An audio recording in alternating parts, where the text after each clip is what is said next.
నమస్తే. ప్రస్తుతం మనతో పాటు సీనియర్ జర్నలిస్ట్ భరద్వాజ్ ఉన్నారు. ఆయనతో మాట్లాడదాం. నమస్తే సార్. నమస్తే. సార్ కృష్ణమురళి, పోసాని కృష్ణమురళి రాత్రి 12 గంటలకు అర్ధరాత్రి వచ్చి తీసుకెళ్లారు, అరెస్ట్ చేశారు అని చెప్పేసి అంటున్నారు. కానీ ఇదంతా ఒక డైవర్షన్ లాగా చెయ్యాలని చెప్పేసే, అంటే జీవీ రెడ్డి కేసుని పక్కదో పట్టించాలి అని చెప్పేసి ఆలోచనలో ఉన్నారంటారా టీడీపీ? అయి ఉండొచ్చు. అయి ఉండే అవకాశాలు ఉన్నాయి. అంటే చాలా విషయాలు కాంప్లికేటెడ్గా జరుగుతూ ఉంటాయి. పోసాని కృష్ణమురళిని ఇప్పుడు ఎందుకు అరెస్ట్ చేయాల్సి వచ్చింది అనేది ప్రశ్న. అంటే ప్రభుత్వం ఏర్పడి 9 నెలలు అయింది. ఎప్పుడైతే ఎన్నికల్లో వైఎస్ఆర్సీపీకి నెగిటివ్గాను, టీడీపీ కూటమికి అనుకూలంగాను ప్రజాభిప్రాయం వచ్చిందో ఆ క్షణమే ఆయన ప్రెస్ మీట్ పెట్టి ఇంట్లో తెల్లజెండా ఎగరేశాడు పోసాని కృష్ణమురళి. భవిష్యత్తులో నేను ఇంకా రాజకీయాలు మాట్లాడను, నేను రాజకీయ పార్టీతో అనుసంధానమై ఉన్న రోజుల్లో ఏదైనా ఓవర్గా మాట్లాడుంటే నన్ను క్షమించండి అని చెప్పి ఆయన చేతులెత్తి జోడించి, నేను భయపడుతున్నాను, నాకు ఏదైనా జరుగుతుందని, నా పిల్లలు ఏమైపోతారు, నా భార్య ఏమైపోతుంది అని భయపడుతున్నాను, ఇది కూడా ఓపెన్గా చెప్పాడు ఆయన. చెప్పి నేను వీళ్ళని కాపాడుకోవటం కోసం, ఈ ఇంటిని కాపాడుకోవటం కోసం నేను బేషరతుగా క్షమాపణ చెప్తున్నాను, నన్ను వదిలిపెట్టేయండి, నేను ఇంకా జీవితంలో రాజకీయాల్లోకి రాను, ఎవరి గురించి మాట్లాడను అని ఆయన చాలా చాలా సబ్మిసివ్గా, చాలా ఒబీడియంట్గా, ఒక రకంగా సరెండర్ అయిపోయి మాట్లాడాడు. మాట్లాడేసిన సమయంలో నోటికొచ్చినట్టు తిట్టేసి ఇలా సబ్మిసివ్గా మాట్లాడితే సరిపోతుందా అంటే, నేను పబ్లిక్గా కన్ఫెస్ అవుతున్నాను కదా అన్నాడు ఆయన. నువ్వు పబ్లిక్గా కన్ఫెస్ అయిపోతే సరిపోతుందా అని కూడా చాలామంది మాట్లాడారు. కానీ నెమ్మదిగా ఆ ఇష్యూ పక్కకి వెళ్ళిపోయింది. ఇండస్ట్రీ నుంచి కూడా ఆయనకు ఆఫర్లు ఏం లేవు. ఆయన క్షమాపణలు వేడుకున్న తర్వాత కూడా ఆయనకి ఇండస్ట్రీ నుంచి పిలుపులేం రాలేదు. ఏ సినిమాకి ఆయన రచయితగాను పనిచేయట్లేదు, నటుడుగాను పనిచేయట్లేదు. ఈ మధ్య కాలంలోనే ఆయన ఇండస్ట్రీకి కూడా ఒక విజ్ఞప్తి చేసే ప్రయత్నం చేశాడు. అంటే, నేను సారీ చెప్పేశాను కదా, నన్ను ఎందుకు పిలవట్లేదు, నేను ఇంకా రాజకీయాలు మాట్లాడను అని. అయితే పోసాని కృష్ణమురళితో పాటు చాలామంది రాజకీయాలతో ఉన్నారు. కానీ పోసాని కృష్ణమురళి లాగా వాళ్ళెవరూ అగ్రెసివ్గా మాట్లాడలేదు. అందుకని పోసానిని డిఫరెంట్గా చూస్తున్నాం మేము అని ఇండస్ట్రీ వాళ్ళు మాట్లాడుతున్నారు. పోసాని దూకుడు ఏ స్థాయిలో పెంచాడంటే, ఆయన తెలుగుదేశం పార్టీ నాయకుల్ని మాత్రమే కాదు, చంద్రబాబుని, అలాగే లోకేష్ని, పవన్ కళ్యాణ్ని మాత్రమే కాదు, రామోజీరావు గారిని, అలాగే రాధాకృష్ణ గారిని, వీళ్ళందరినీ కూడా టార్గెట్ చేసి మాట్లాడేవాడు. ఈ మాట్లాడే క్రమంలో ఆయన పొలిటికల్ క్రిటిసిజం మాత్రమే కాకుండా తిట్లలోకి వెళ్ళేవాడు. ఆ తిట్లలోకి వెళ్ళటం కూడా చాలా ప్రాక్టికల్గా చేసేవాడు, చాలా వ్యూహాత్మకంగా తిట్టేవాడు ఆయన. ఇప్పుడు కూడా అదే చెప్తాడు ఆయన ఇప్పుడు ఆయన ఆ రోజున తిట్టిన తిట్లన్నీ ఇప్పుడు సర్క్యులేట్ అవుతున్నాయి సోషల్ మీడియాలో. ఇలా తిట్టాడు అని చెప్పి మళ్ళీ ఆ తిట్లన్నీ తీసుకొచ్చి సర్క్యులేషన్లో పెట్టారు వీళ్ళు, టీడీపీకి చెందినటువంటి సోషల్ మీడియా సైన్యం. ఆ తిట్లన్నీ కనుక చూస్తే ప్రతి తిట్టులోనూ ఒక లాజిక్ వెతుక్కున్నాడు ఆయన. లాజికల్గానే తిట్టాడు. ఎక్కడ అది తిట్టుగా కనిపిస్తుంది, కానీ ఆ తిట్టుకు కూడా ఆయన ఏదో సమాధానం చెప్పుకోగలడు. ఉదాహరణకి ఒక తిట్టు ఉంది, ఒక వీడియో చూశాను నేను ఈరోజే పొద్దున. పవన్ కళ్యాణ్ని ఆయన అన్నాడు అని చెప్పి కేసు పెట్టచ్చు, కానీ అక్కడ ఏ కాంటెక్స్ట్లో అన్నాడంటే, ఆయన మహాకవి శ్రీశ్రీ గారు రాసినటువంటి ఒక పోయంలో డైలాగ్, అది పోయంలో వాక్యం, అసలే ఈ ధూర్త లోకంలో నిలబడజాలక తలవంచుకు వెళ్ళిపోయావా నేస్తం అని చెప్పి ఆయన జనార్దన్ రావు గురించి రాసినటువంటి కవిత. అది జనార్దన్ రావు గారికి మహాప్రస్థానం అంకితం ఇస్తూ రాసినటువంటి కవితలో వాక్యం అది. అసలే ఈ ధూర్త లోకంలో నిలబడజాలక తలవంచుకునే వెళ్ళిపోయావా నేస్తం అని రాసిన దాన్ని పట్టుకొచ్చి పవన్ కళ్యాణ్ లాంటి అసలే ధూర్తలోకంలో అని మాట్లాడాడు.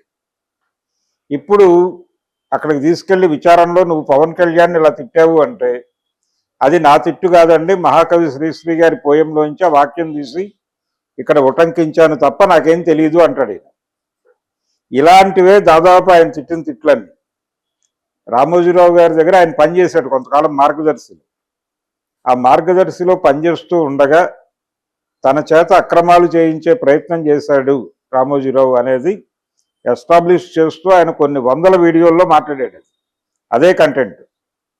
అలాగే చంద్రబాబు గారి గురించి మాట్లాడాడు. అయితే పవన్ కళ్యాణ్తో ఈయన గొడవ ఏంటంటే, పవన్ కళ్యాణ్ గురించి ఈయన మాట్లాడటం మొదలుపెట్టిన రోజుల్లో ఈయన ఇంటి మీద దాడి జరిగింది. అది పవన్ కళ్యాణ్ అభిమానులే చేశారు అని చెప్పి ఆయన ఇంకొంచెం డోస్ పెంచి తిట్టడం మొదలుపెట్టాడు. ఈ డోస్ పెంచి తిట్టడం తర్వాత ఈ దాడులు ఆగినాయి. కేవలం పోసాని కృష్ణమురళి ఒకడే కాదు, ఆ టైంలో ఎవరు పవన్ కళ్యాణ్ గురించి మాట్లాడినా వాళ్ళ మీద ఆయన అభిమానులు విరుచుకుపడ్డారు. అలా రకరకాలుగా కత్తి మహేష్ మీద కూడా అలాగే దాడులు జరిగాయి.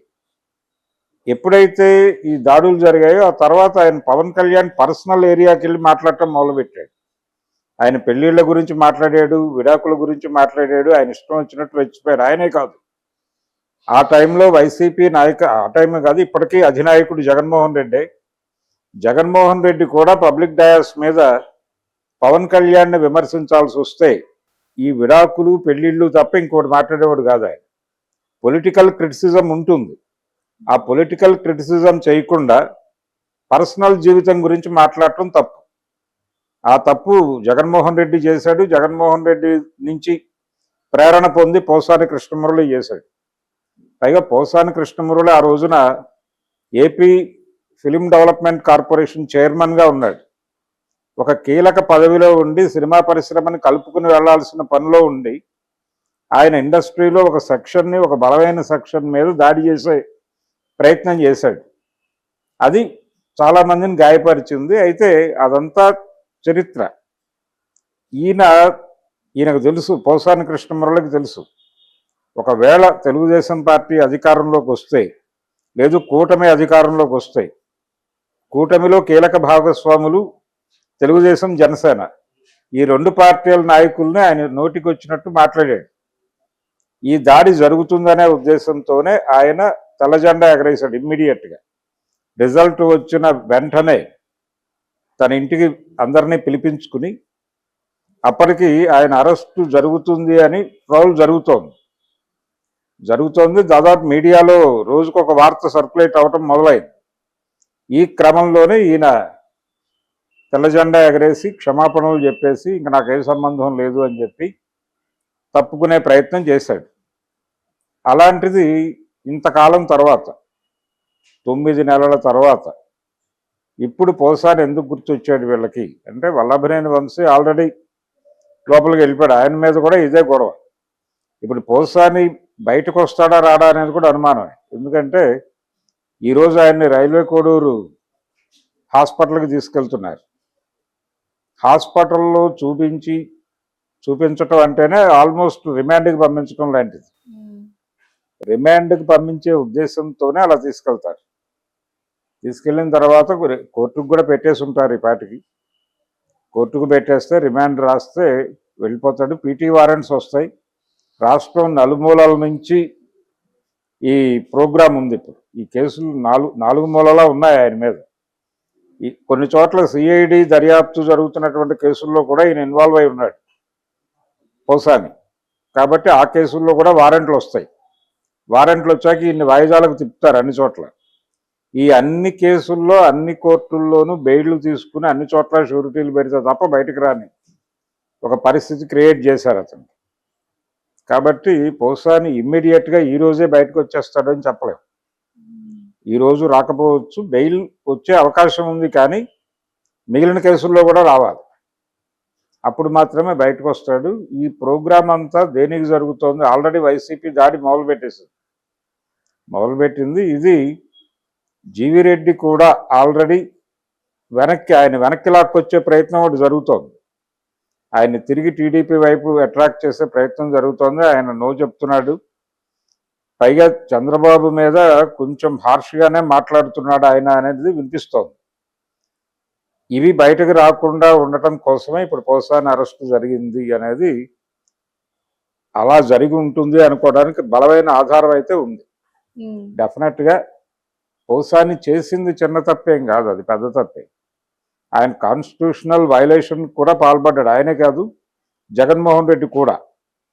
అంటే విడాకుల గురించి, పెళ్లిళ్ళ గురించి మాట్లాడటం కాన్స్టిట్యూషనల్ వైలేషన్. చట్టం ఇచ్చిన పరిధి మేరకు అవకాశాలను ఉపయోగించుకునే చేశాడు ఆయన. పవన్ కళ్యాణ్ పెళ్లిళ్ళ గురించి, విడాకుల గురించి మాట్లాడటం అంటే చట్టాన్ని వ్యతిరేకించి మాట్లాడటం. అది తెలియట్లేదు వాళ్ళకి. కాబట్టి బలమైన కేసు పెట్టడానికి అవకాశం ఉంది. అంటే కాన్స్టిట్యూషనల్ వైలేషన్ అనే లెవెల్లో కేసు కనుక పెడితే ఇప్పట్లో బయటకు రాండి. అంత బలమైన కేసులు పెడతారా లేదా అనేది చూడాలి.